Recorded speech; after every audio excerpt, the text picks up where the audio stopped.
Welcome to the debate, Electoral Reform, Purple Revolution, or Middle Class Obsession. My name is Tim Black. I'm the chair for this debate, and I'm also a writer for the online magazine Spiked.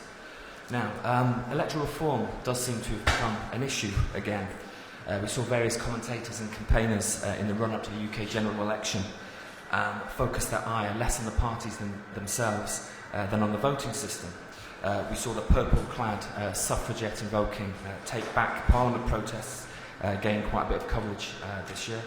And now, as a result of the coalition dealing between Clegg's Lib Dems and Cameron's Tories, we will actually have the chance to choose whether to replace the current first-past-the-post system with the alternative vote system in a referendum to be held in May next year. So, if anything, the issue of electoral reform is likely to become even more significant over the next 8 months. So, do we need to change the way we elect our representatives? And if so, is the alternate vote system the best alternative? Another aspect I would like us to look at this morning is there a popular clamour for electoral reform? Or does the demand for a new voting system originate not with the people, but with a minority, perhaps even an elite section of society? Is it, to use the disparaging term which is in the title, little more than a middle-class obsession? Certainly those calling for reform expect a lot of a referendum and a possible change to the voting system. But will it really address popular disengagement from politics? Or do the roots of people's disenchantment with UK party politics lie elsewhere? Is it, in short, merely a technical fix for a political problem? Now, we've got an excellent panel to help us work through some of these issues this morning. In the order in which they'll be speaking, we have Mark Littlewood. Mark is the Director General the Director General of the Institute of Economic Affairs and the co-founder of Orange Book Ginger Group Liberal Vision. Previously, he was head of media for the Liberal Democrats before resigning his membership in 2009 to take up his new role with the IEA. We'll then have Jonathan Isaby.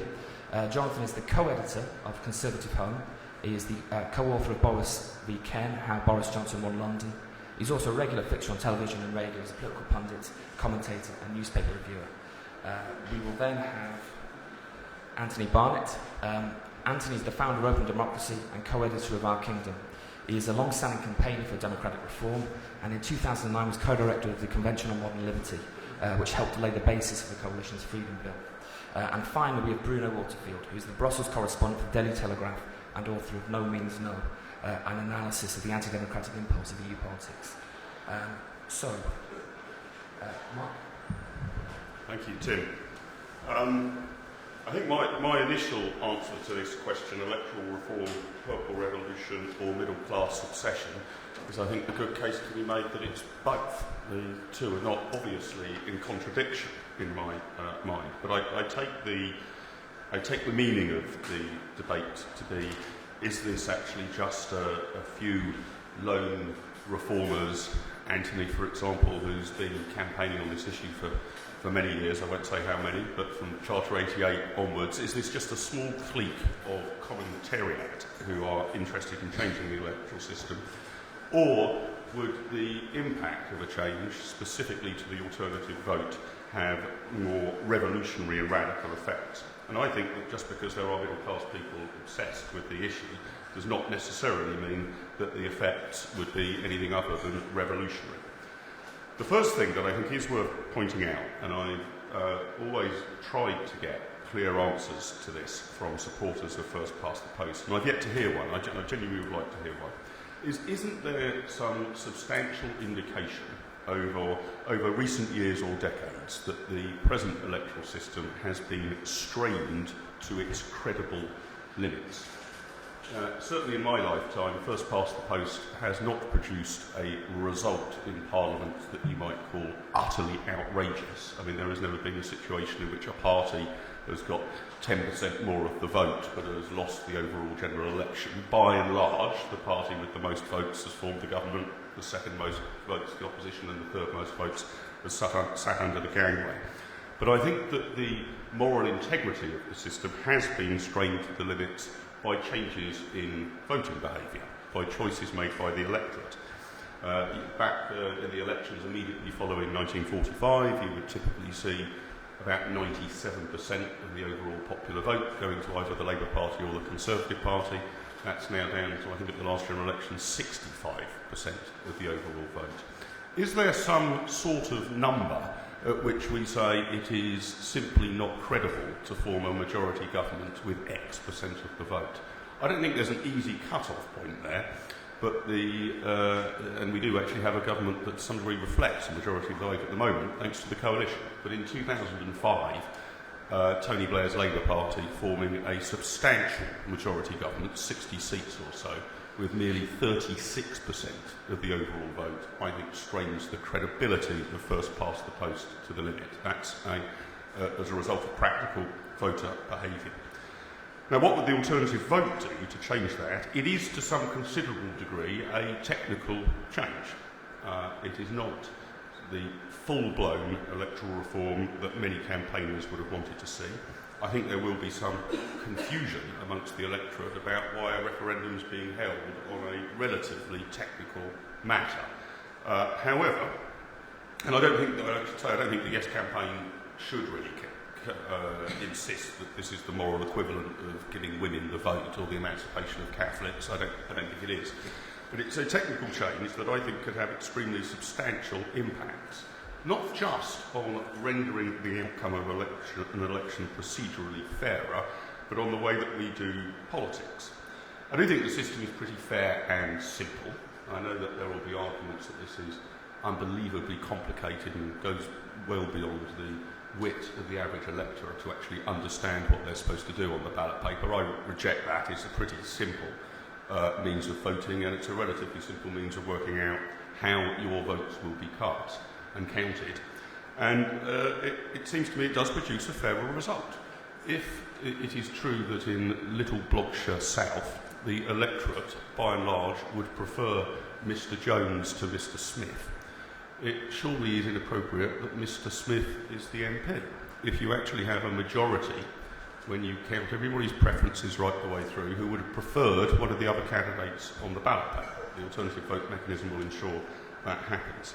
But not just focusing on the procedural outcomes about whether it's fairer, I think there could be benefits to our political culture. I think the terms of debate are changed. My former party, the Liberal Democrats, would spend, in any seat that they had much chance of winning, virtually all their communication efforts on trying to establish to the satisfaction of the electorate that they really were in second place. There would be endless pictures of two horses. The Liberal Democrats really have a chance here. We're the only way that you can beat the Conservatives/Labour, so switch to us tactically. And the actual frame, the framing of the political debate came about tactical voting and who could win, not the actual policy issues and differences between the parties. Another change, which I think will be beneficial, is that smaller political parties will become more viable. Now, it is true that the alternative vote mechanism doesn't ensure that, say, the Greens or UKIP would win measurably more seats, but it does get rid of the wasted vote phenomenon and argument. And I think that's whilst that argument is true, technically and tactically within first past the post, it diminishes our culture. So I think it will help smaller parties. I think you could see UKIP, for example, becoming a political party that gets 10% of the vote, perhaps the Greens as well, perhaps political parties we've yet to hear of or conceive. It will also mean in forming administrations that coalition will become a more likely means of forming a government. It might be that after recent months that's now not such an alien concept to the British electorate or such an unpopular one. Certainly the Conservatives campaign in the days running up to the last election about what a total disaster a hung parliament would be and the economy would fall off the edge of a cliff within 24 hours proved not to be true. And it will mean that relations between parties become in many ways as important as relations within parties. And I don't buy the smoke-filled room argument that this is a terrible way of doing politics. At the moment, these sort of decisions happen in smoke-filled rooms within political parties, but there isn't substantial dialogue between them. I've just finished by saying that I think many of the criticisms of the alternative vote mechanism are relatively easy to rebut. Some of the supposed advantages of first past the post are retained in this system. MPs will continue to represent single seats, if you consider that to be an advantage. So there'll be a clear representative for each chunk of the electorate. Majority governments are indeed still possible. On a party list system, it would be nearly inconceivable to assume one party would form an overall majority, but that is eminently possible within an alternative vote system if the electorate so choose. So decisive verdicts are also possible. I think the Portillo moment very much summed up the electorate's decision to remove the Conservatives from office in 1997. But parties can be similarly punished under the alternative vote mechanism. It is quite possible in 1997 that the rout of the Conservatives would have been considerably more substantial. I'm not saying that that of itself is a good thing. I'm just saying an electoral system that allows potential wipeouts of political parties has some benefits to it. I don't think that there is a popular clamour, however, for change, and this is going to be the key difficulty and challenge for the Yes campaign in the referendum, to explain that this has potentially positive benefits for our wider political culture, remains fair and simple, and is nothing to be scared of. But whether that's enough to win a referendum remains to be seen. Thanks. Sorry for overrunning my time. Well, thank you very much indeed. Is there a popular clamour for electoral reform? Well, given this conference, I believe, has about 600 delegates registered. I've counted, I think, 22 people in this room, which doesn't suggest it is the issue of the moment. And indeed, you know, when you've got the government having to deal with the economic crisis and all the other stuff that the Labour government left us, really, you know, mucking around with the electoral system is the last thing that we ought to be doing, and frankly spending 90 million quid on a referendum next May is not the best use of 90 million quid as far as I'm concerned, but we've got it and we've got to have the debate. Who really does want it? Well, you know, in the hundreds of, probably thousands of doors that I knocked on during the general election, campaigning for the Tories, not a single person brought the issue up. I spoke to a number of MPs over the last week, asked them how many letters and emails they got on this issue. Their answers vary between 0 and 4 over the last year. It's indeed in opinion polls on what issues people think are important. It usually scores an asterisk, which means above 0, but below 0.5. You know, it is not an issue that people are excited about. I think it's probably a small band of not even Guardian readers, but probably Guardian leader writers, really, who are the people who are most excited by it.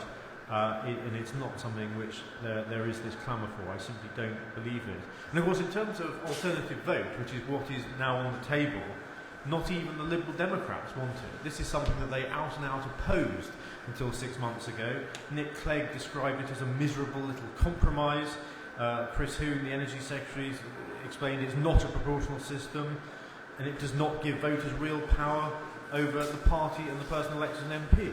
So not even they wanted it. It's only the system that's been cobbled as this grubby little compromise through the coalition agreement. No, I'm not going to say that first past the post is perfect, but the fact is that no electoral system is perfect, and what we've got, I think, is the least imperfect, not least because it generally gives the result that the country wants as a whole.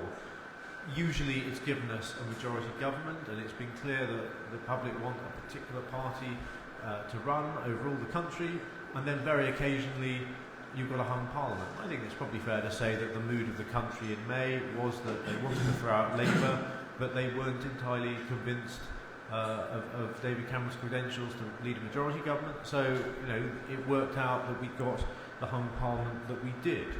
That said, I'm not a great fan of hung parliaments. You know, Mark made the point that, you know, these deals do get cobbled together in smoke-filled rooms, and he says, oh, well, that's what you get at the moment with current political parties. But the fact is that the parties may cobble together the deal among themselves, but they'll then put a manifesto out to the country, and the people will vote on it.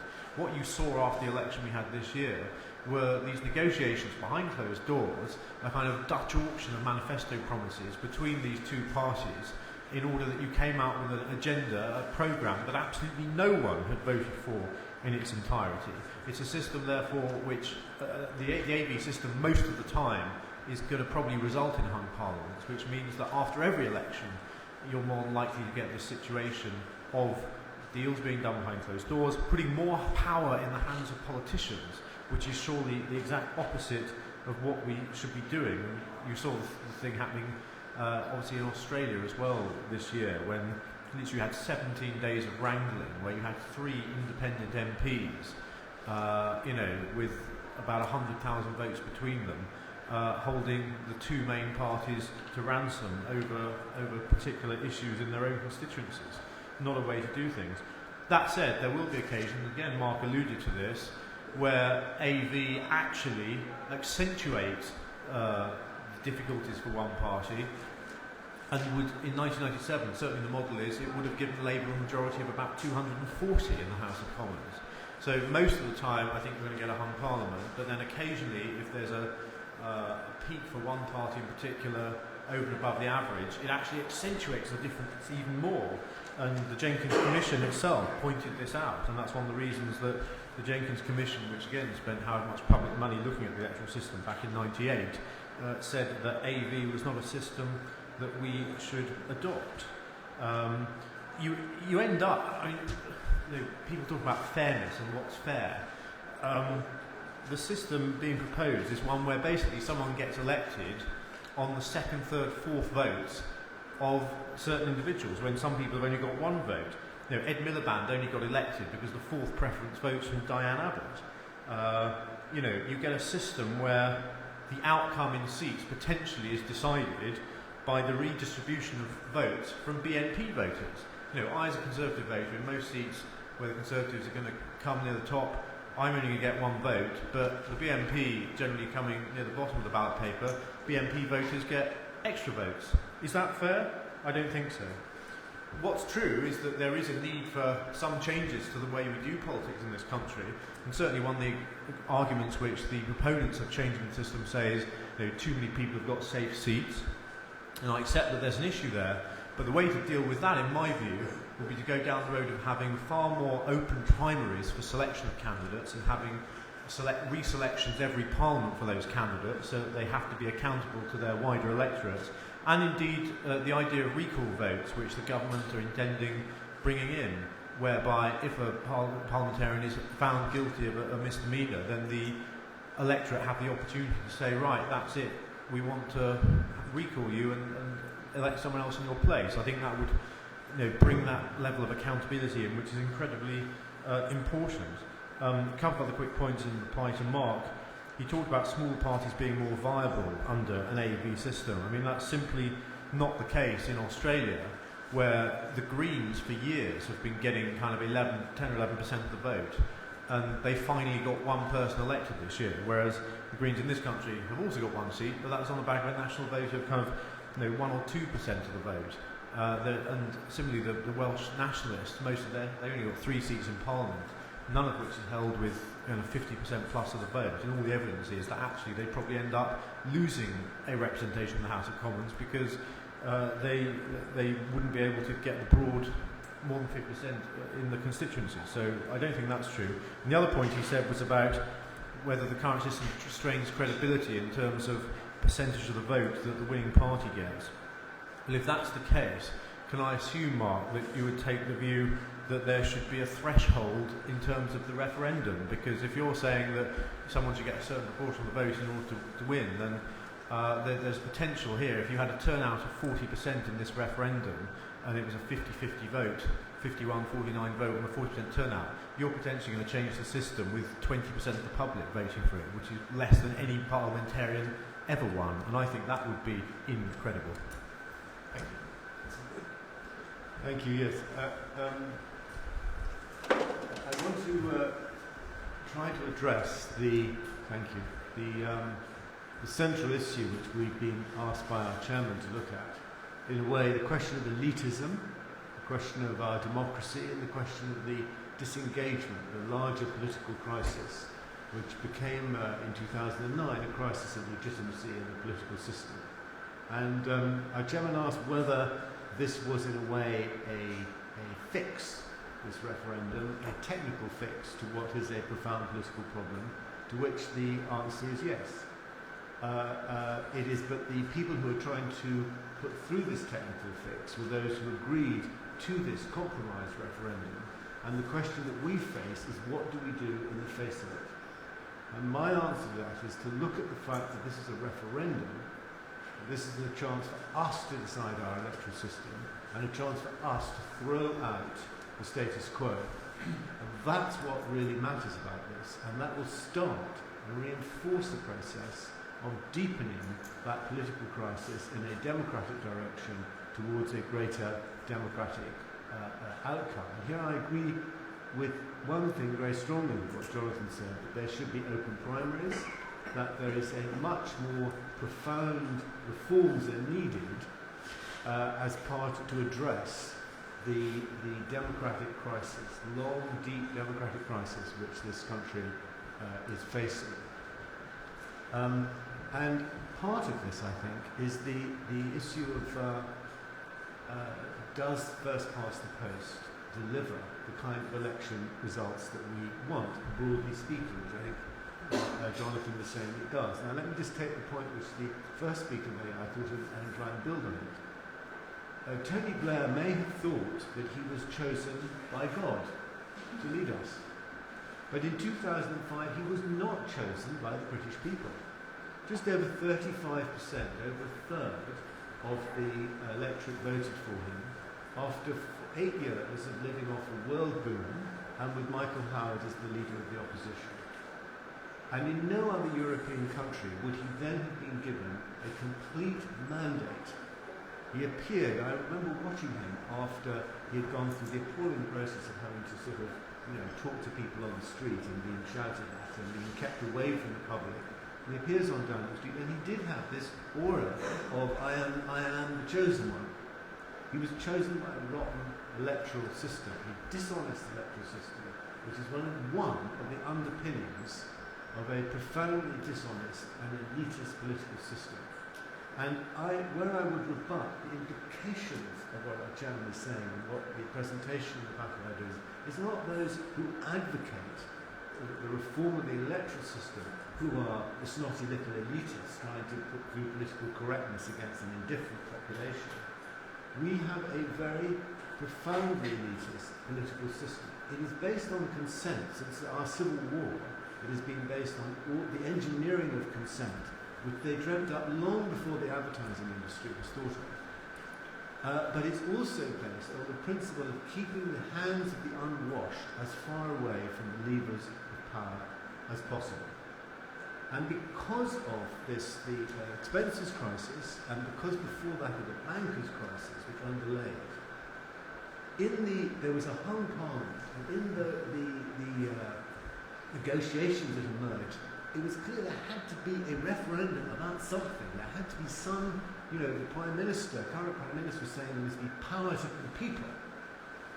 Nick Clegg was saying we have a rotten system. They had to do something to, now that they were there, to appeal to us. But in this compromise negotiations, whereas they should have given us a referendum on membership of the European Union, I hope you agree with that. Yeah, I think it'd be Well, they should, if with the English, as the Scottish and the Welsh and in different ways the Northern Irish have had this opportunity, have given us the opportunity of having a referendum on whether we should have an English Parliament. If they're going to give us a referendum on the voting system, it should obviously include a proportionality. So they gave us a referendum on the smallest possible thing they could do, the littlest change that could be offered. And implicitly in that, the Conservative view is, because it is so embarrassing, because of the way it is humiliating, we will reject it as really not fit for us. And I can understand that reaction.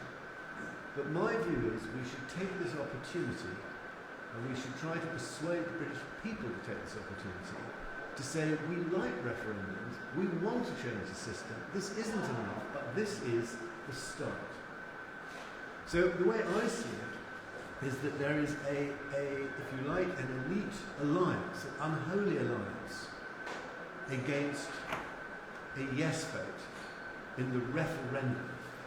It isn't that they care about AV or not, which is not a particularly great change. It's that they're against the people deciding how we vote. And this alliance consists of traditional Conservatives, smooth-skinned Etonians, New Labour shysters, pseudo-proletarians like Margaret Beckett. It is an alliance funded by big business, organised by spin doctors, whipped up by the Murdoch press, desperate for the whip of strong government and increased circulation. And this is the alliance which in a way is what the crisis of legitimacy is about. We don't want to be governed and ruled by this kind of an alliance. And it's going to be a long, hard journey to replace it. But it starts, they have said to us, you can have this little thing, in a sort of contemptuous way, out of their negotiations. And we've got to look at this and say, well, okay, we'll start here. I heard the debate on this is the whole end, on the referendum bill proposed by Nick Clegg, a listless affair. And Margaret Beckett said, this, she said, is the thin end of the wedge. And on that point, I agree with her. I'm the thin end of the wedger. And that's why we need to have a yes vote on the referendum. I suppose in terms of spirit, I agree a lot with what Anthony was saying. I remember very well, I've only ever voted twice.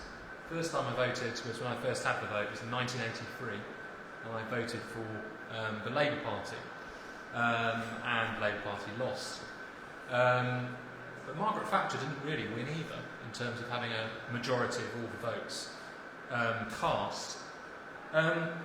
But, let's remember, we lost. I cast my vote, and I lost. And that process is part of getting real. There's a bit of iron in the soul. Maybe PR would have made it a bit easier in terms of doing a bit more representation to the losers. But let's remember, we had lost. The argument had been lost. So sometimes I feel there's an element, particularly in the fairness discussion, that losers think they can get a little bit more under the system, and maybe you can be protected a bit from not really winning the argument. It's democracy rather than the method of counting votes that is important.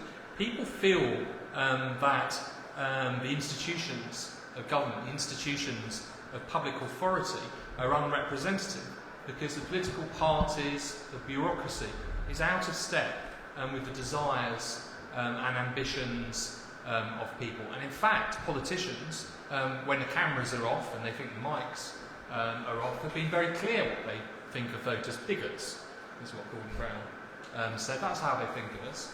And Anthony is absolutely right. Political structures in this country historically, and certainly are continuing to be operated on today on the basis of keeping people out of politics, expelling the public from politics, protecting decision-making from the desires of all these voters, who Gordon Brown and others, no doubt, privately all agree are bigots. And it's this kind of malaise, it's this kind of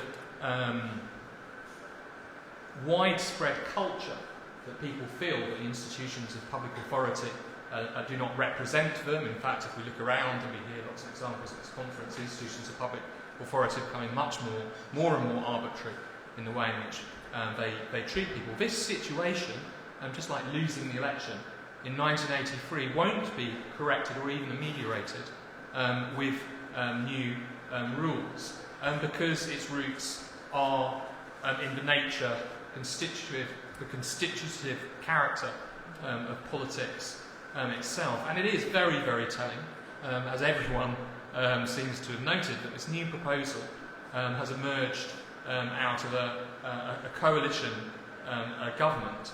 It's a coalition government that is making other constitutional changes. It's introducing a fixed-term parliament, introducing a supermajority in the parliament, in an absolutely naked attempt to preserve its political skin for 5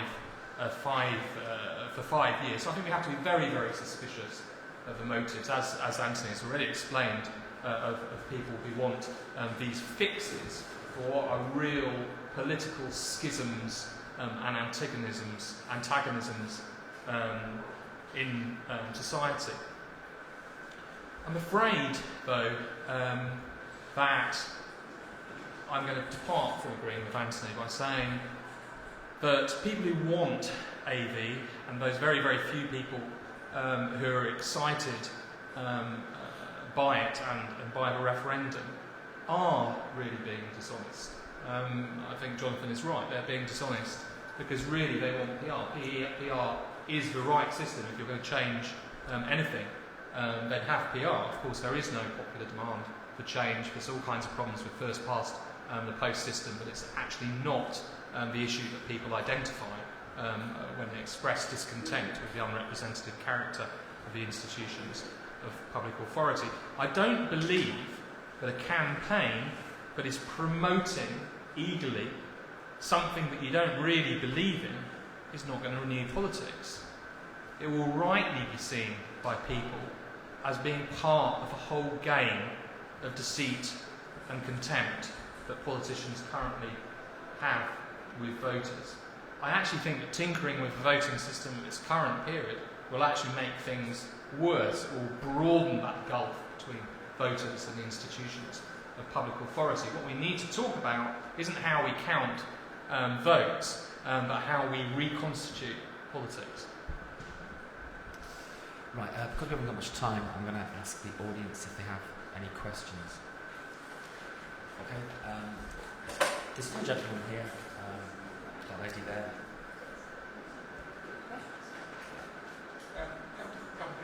Question. I'd start off for saying the constituency I vote in, Conservatives have over 50% of the vote. It doesn't really matter which party over 50%. So when I come to it, it doesn't make much of a difference. And the fact I'm here, I'm the sort of person who probably can't go to votes anyway, but it doesn't really make me feel very engaged. Obviously, people are learning to vote tactically. I suspect what happens, you know, if you look back at the election before last, they thought, well, we don't like Blair, but we like the other lot even less, so they voted accordingly. My question is, the danger, democracy is a great thing, but until you have too much of it. And if you look at, for instance, at Switzerland, with their referendum, we had a referendum to ban minarets, and you can get populism. And the danger with that is you can then have a majority enforcing their will on a minority. Now, you could say when William Hague stood, you actually had so many, alienated so many minorities. In fact, a majority were in a minority which he seemed to alienate. But my view is, it's all right. Could you actually say the only advantage of the first past the post system is that, in fact, we get by and you're going to avoid tyranny of the masses? And that's what worries me to some extent.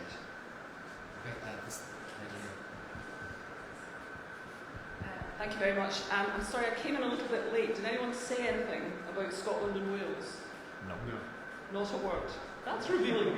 That's revealing in itself, isn't it? Because here in this United Kingdom where we all live, there has been a massive reform towards proportional representation in the two new parliaments. There's been a shift to the single transferable vote in local government elections in Scotland, and of course in Northern Ireland they've always used a variety of different electoral systems, and I think the lack of interest in learning from that speaks volumes actually about the kind of elitism that Anthony and Bruno have just been talking about. It's very, very, very telling, and I really think London, Westminster, the Westminster Village has to have a good look at itself in terms of its astonishing insularity and ignorance, and arrogance indeed. I did talk about England. About what goes on elsewhere. Anyway, I'm agreeing with most of your points, Anthony, about the elitism involved in this. Anyway, I don't know if people are aware that the Scottish Parliament is elected by the Bundestag system of additional members, which I think is by a long mile the best system of election for any parliament anywhere. But I would say that because I was on the Constitutional Convention Committee which advocated that system and drafted the original legislation with the ballot paper that worked, unlike the one that Douglas Alexander promoted in the last Scottish election, which didn't work, whereby the voters have two votes, one for their constituency MP, elected first past the post, and another in which they express a party preference, which is then used on a regional top-up basis to create a parliament which more or less precisely mirrors the party preferences of the population. And it's not until you've had a parliament elected like that that you realise how wrong and how unrepresentative a first past the post parliament is. If the new Scottish Parliament had been elected by first past the post, we would have had overwhelming, overweening and unlistening Labour majorities in that Parliament throughout the whole of this period. As it is, we've had two quite constructive, quite well negotiated Lib-Lab coalitions, followed by a very interesting SNP minority government, which has to argue its case piece by piece of legislation. Now, I think you can argue that that's more difficult in a sovereign national parliament than it is in what is still in effect a regional parliament. But nonetheless, I think the experiment has been very interesting.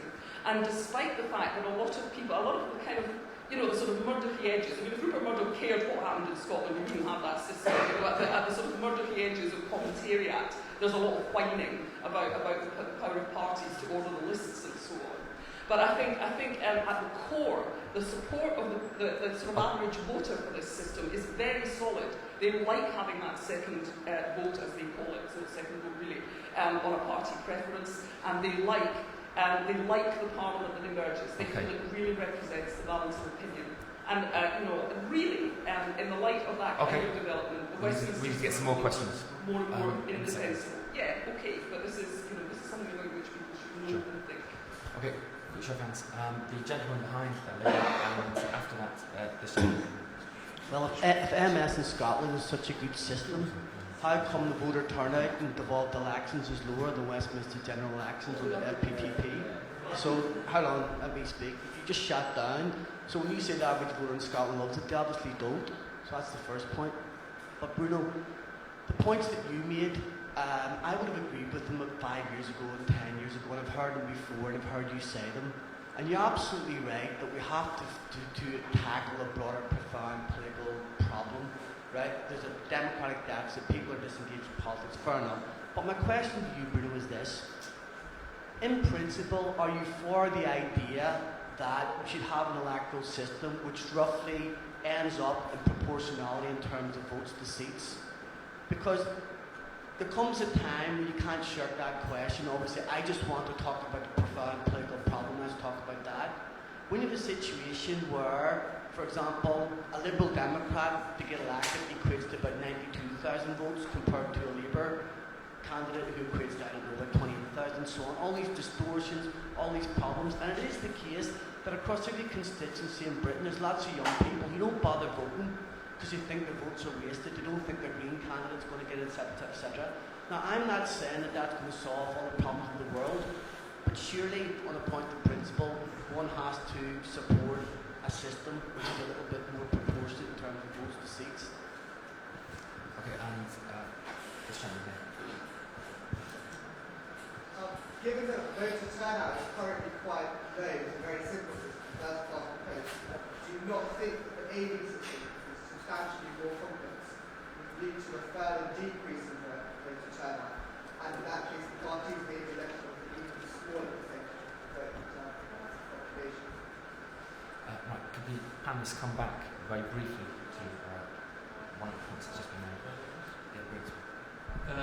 No, Kevin, I did say that I was kind of my sympathies were with Anthony. I said that actually, if I had to pick a technical system by which you constitute a representative majority in terms of seats, I'd go for PR national list system, because just on paper it's the most representative in terms of forming a majority. But that doesn't mean that I'm making the argument for it, because my whole point is that you can have the most ideal on paper PR, AV, additional vote system that you like, but it doesn't get over the gulf between voters and politicians at the moment. And I like the sound of the system in Scotland, but when I look at the character of politics in Scotland, I find it very, very similar to the character of politics in Westminster, and sometimes, indeed, even worse. I still think that those politicians, because of their politics, are unrepresentative, not because of the voting system that chose them. So that's my problem. And I think we have to get back to the real beginnings of Constitution. And the real beginnings of Constitution isn't the technical ways in which you do things. The real beginnings of a Constitution is what do people want? How do you represent the desires and the wishes of the population? Yeah, I was just going to come back to our friend from Scotland who was saying how wonderful the system was up there. So wonderful that the turnout in the Scottish Parliament is even less than in a UK general election. I can't remember what the figure was at the last one, but I think it was between 50 and 60%. The system you've got up there has multiple problems. It creates different classes of MSP. It also creates a permanent hung parliament situation. I explained earlier why I didn't think a permanent hung parliament was a good thing. I mean, I remember a couple of years ago that the whole Scottish budget depended on the vote of one Green MSP, which is basically an utterly disproportionate influence for a small party.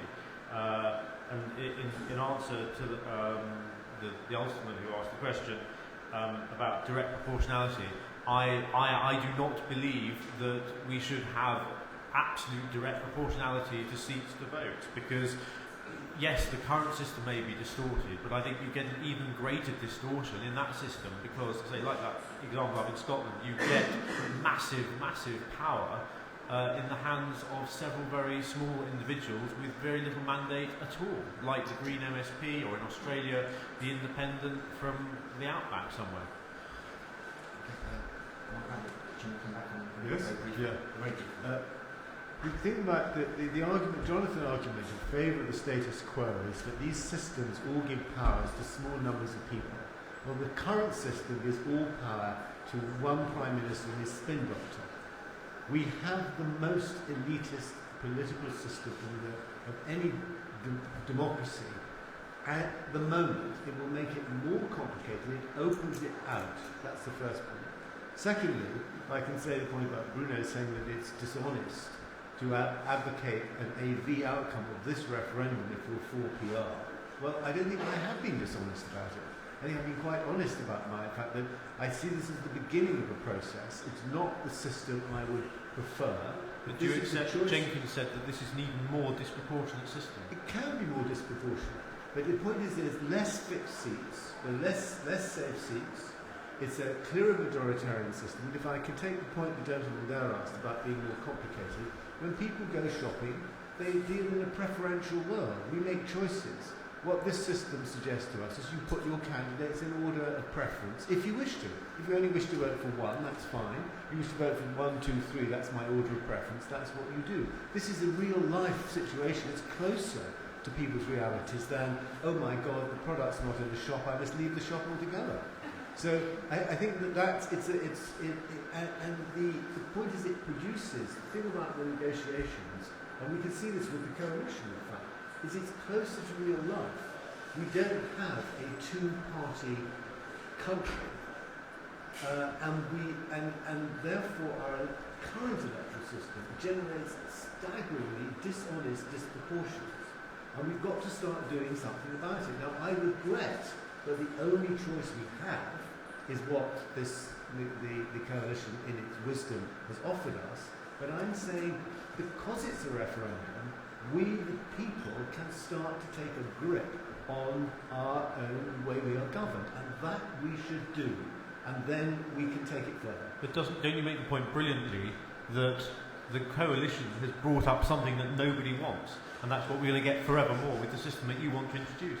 No, I don't think so. I think this question of popularity, I think there is, if I could just take, if we've got a second, because I think it's a very profound issue in terms of the question of elitism. The Joseph Rowntree Charitable Trust has done a state of the nation, deep state of the nation polling over the last 15 to 20 years. In this, there's quite a significant question about do people want a written constitution. What's very striking is that although it's not a salient issue, you don't go bang right to your MP and say, I want a written constitution. I mean, it's not a choice which is there. Between around 70%, 75% steadily say yes, and it's more with the C plus, the Ds, it's the ABs, it's the telegraphed reading London suburban lot that don't want to have a democratic constitution. Right. Very briefly, I'm still amused about whether Jonathan and Bruno have any particular cut-off point. I mean, Jonathan seems to be saying that we must have a government that reflects the first preference, the key overwhelming preference of at least some proportion of the electorate. at what point does that become unfeasible? Is it acceptable for 36% of the electorate to get exactly what they want and the other 64% not to? Is it acceptable to have a government where you sort of say, well, at least 15% of people like this government, even if the other 85% don't like it? And I think Anthony's point is very apposite, that you don't, in a coalition government, get 100% of what a particular section of the electorate like. And that is very similar in everyday life as well. If there are 6 or 8 people and you're deciding which pub or restaurant to go to, you probably reach some sort of compromise. It might be, actually, that you end up in everybody's second choice. And it's not obvious to me that that is a catastrophic way of making these decisions. So I'm yet to be persuaded that first past the post can be salvaged on the grounds that at least some people get 100% of what they want. And very finally, on the threshold question, I mean, were we to get into a situation in which, to take preposterously low numbers, 10% of the electorate want alternative vote, 9% don't, and 81% don't care, I think the referendum should pass. It should be done on a share of a vote. We don't have a threshold for forming a government other than the share of the vote. Now, I hope that the turnout's higher than that. But I'm interested, actually quite inspired by what Anthony has said, because I think there is a substantial challenge in attempting to turn what is on the face of it a technical alteration into a wider movement for wider political and electoral reform. Come back to that in a minute. Just 2 more very quick points. I believe the gentleman there, and after that, this gentleman here. I currently live in Scotland. Before that, I lived for 8 years in Northern Ireland, so I've got lots of experience of different electoral systems and voting in different electoral systems. And to me, it doesn't really seem to make an awful lot of difference one way or the other. So for me, the discussion is, if there's a referendum coming up, well, what's your take on it? And so I think I was starting to be persuaded, Anthony, by you that this is an opportunity to have a debate. But then when Bruno started talking, I think, actually, what is the nature of the debate going to be? And I think it's like the discussion here, a very technical discussion that really turns people off politics even further. So that's why I think I'd probably side more with Bruno in saying that the referendum probably isn't going to be a way of re-engaging people in politics. I'd just like to say to Anthony Barnett that, I mean, he said that only 37% of the electorate voted for Tony Blair in the 2005 election. Well, no one voted for Tony Blair in the 2005 election. People voted for their own MPs, and I think in this debate we've lost touch with that kind of entire layer of people's representatives that exist between the Prime Minister and the electorate. I think the first past the post system really maintains that relationship, and all the other technical fixes aim at proportionality dilute that, because in future, if there's ever going to be any kind of revival of politics, it's going to come about when one person says to another, despite everything, I trust you to represent me in this forum or in this argument, and I'm going to hand over my sovereignty to you to follow my interests. And in no other system except first past the post, as far as I can see, do you really get that? Thank you.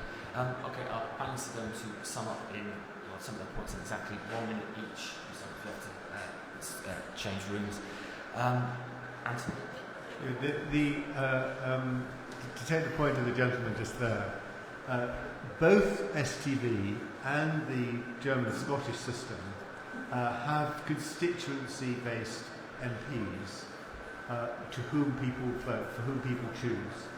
So there is always a constituency link.